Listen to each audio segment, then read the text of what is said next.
그리스도의 풍성하신 은혜와 사랑이 늘 함께 하시기를 바랍니다. 오늘 이 아침에는 잠언제 6장 1절로 19절까지 말씀, 생명의 삶 큐티 10월 10일자 말씀입니다. 1절 이하의 말씀 봅니다. 내 아들아, 네가 만일 이웃을 위하여 담보하며 타인을 위하여 보증하였으면 내 입의 말로 네가 얽혔으며 내 입의 말로 인하여 잡히게 되었느니라. 먼저 1, 2절 말씀 보면 담보, 보증, 그런 법률상 혹은 경제 용어가 나오는데요. 우리나라가 IMF를 맞으면서 망한 사람들이 많았습니다. 근데 그 이유는 다른 것보다도 담보나 보증 그런 데서 문제가 발생해 가지고 혹은 어음 이런 데서 문제가 발생해서 그 후에 바꾸려고 했습니다. 법률 개정을 하려고 했는데 결국은 별로 실행된 게 없어요. 왜? 기존의 그 경제 질서의 그 기득권을 가지고 있는 사람들이 그거 양보할 수 없었거든요. 예를 들어 보면 어떤 사업을 하려고 하면은 혹은 취직을 하려고 하면은 보증이나 담보가 필요한데 신용 보증이라든지 이런 데서 그 보증서를 발행해 주고 돈을 받을 수가 있습니다. 그러니까 그런 일들이 혹시 문제가 될 것을 생각을 해서 그런 제도를 활용하면 되는데 은행에서 꼭 그 보증인을 세우라 그러죠. 친구가 될 수 있는데 가족들 중에서도 보증을 서줬다가 어려움 당한 사람도 있지만 친구 보증 서줬다가 어려움 당한 사람들도 꽤 많이 있습니다. 그러니까 이 제도 지금 잠언의 말씀에 보면 담보와 보증했으면 잡히게 됐다 이럽니다. 그러니까 이 제도는 인류사에 매우 안 좋은 제도입니다. IMF가 지나갔지만은 또 올지 모릅니다. 경제학자들은 내년에라도 어려울 수 있다. 이런 얘기들까지 합니다.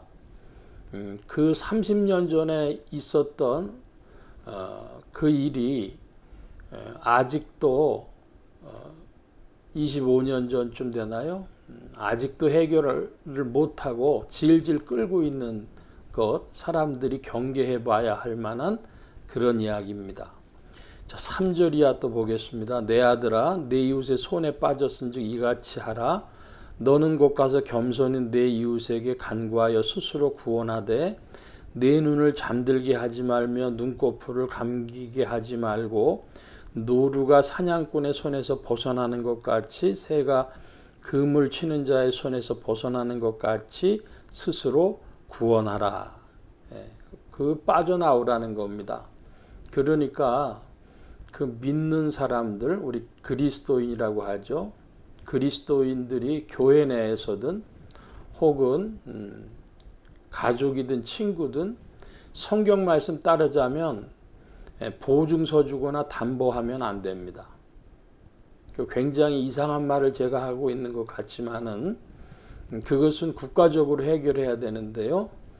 보증회사 그런 거 세워서 돈을 받고 보증서 주고 담보서 세워주고 하는 그런 일들을 실행해야 할 줄 압니다.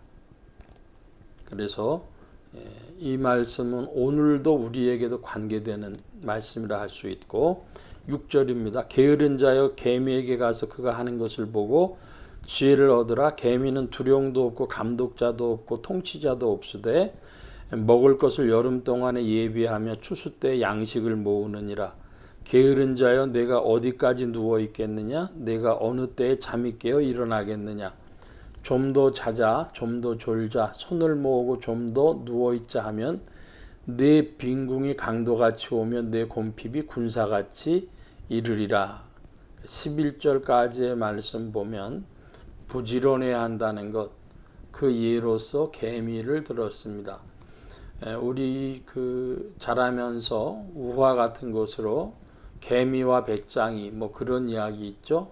그래서 배짱이는 겨울에 그 어려움 당하고 개미는 여름에 부지런히 일했기 때문에 겨울에도 살 것이 풍족했다. 뭐 그런 우화입니다. 12절 이하입니다. 불량하고 악한 자는 구부러진 말을 하고 다니며 눈짓을 하며 발로 뜻을 보이며 손가락질을 하며 그의 마음에 패역을 품으며 항상 악을 꾀하여 다툼을 일으키는 자라. 그러므로 그의 재앙이 갑자기 내려 당장에 멸망하여 살릴 길이 없으리라. 그 심령이 불량하고 악한 자는 그것을 외부로 어떤 방식으로든 나타나게 돼 있죠. 말이 됐든지 행동, 모션이 됐든지 이런 것으로 표현합니다. FBI라고 하는 그 미국의 기관이 있죠. 거기서 수사관들 훈련하는데 눈을 깜빡이는 것도 우리가 무의식적이지만 의미가 있다고 그 FBI 하는 사람들은 훈련을 받는답니다. 오른쪽을 깜빡였느냐 왼쪽을 깜빡였느냐 뭐 이런 얘기까지 하는 거죠. 눈동자가 어디로 돌아갔느냐. 그러니까 우리는 사실은 다 말하고 있습니다. 우리가 정보를 캐치하는 능력이 부족해서 그렇지. 더 좀 나아가 보겠습니다. 16절입니다.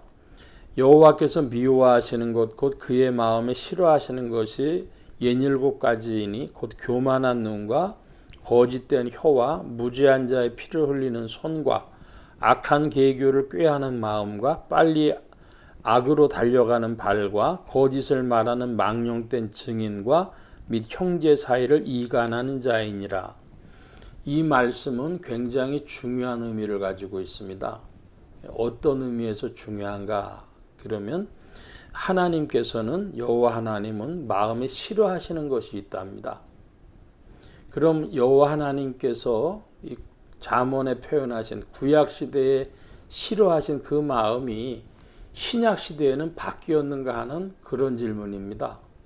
하나님은 어제나 오늘이나 영원토록 동일하시기 때문에 히브리서의 말씀처럼 변한 것이 없습니다. 하나님 미워하시는 것은 구약에도 미워했고 또 신약 시대에도 미워했고 지금도 미워하고 계십니다. 그럼 주님이 하나님이 미워하시는 건 뭔가 그랬더니 몇 가지 살펴보면 거짓된 혀라 그랬어요. 거짓말 하나님은 싫어하십니다. 또 거짓말하는 망령된 증인 미워하신답니다. 그리고 형제 사이를 이간하는 자라 그랬습니다. 이간질도 사실은 그 팩트에서 벗어나는 것이죠. 하나님은 팩트를 중시하시지 사실을 중시하시지 거짓된 건 미워하시는 분이십니다. 그러면 이제 신약 시대에 우리는 그리스도 안에서 그리스도인이라고 하는 칭함을 받는데 언필칭 그리스도인이라고 하는 말을 쓰는데 그리스도인이 거짓말을 한다든지 그리스도인이 거짓 증언을 한다든지 그리스도인이 이간질을 한다든지 하면 어떻게 될까요? 그건 하나님 미워하시는 것이고 그는 성령과 관계없는 것입니다. 인간이 악한 성품이 완전히 물이 빠지지 않았기 때문에 옛사람의 물이 완전히 빠지지 않았기 때문에 그런 짓을 할 수 있죠. 그러면 그리스도인은 어떻게 해야 될까요? 그가 성령 안에 있다면 그런 일을 하기 전에 계속 마음의 찔림을 받았을 것이고 그가 정말로 그런 일을 실행한 후에라면 주님의 징계도 오고 또 자기 마음의 애통함과 고통이 그를 붙잡을 것입니다. 그런데 언필칭 그리스도인이라고 하는데 거짓말 하기 전에도 양심의 찔림이 없고 거짓말을 하고 난 후에도 큰 징계가 찾아오지 않고 거짓말 하고 난 후에도 애통함이 없다면 그는 그리스도와 사실은 무관한 자인 겁니다.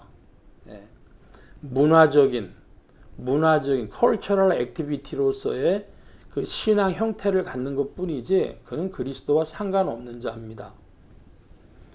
제가 이 말씀 드리자면 한국 교회에서 과연 2023년 10월 현재에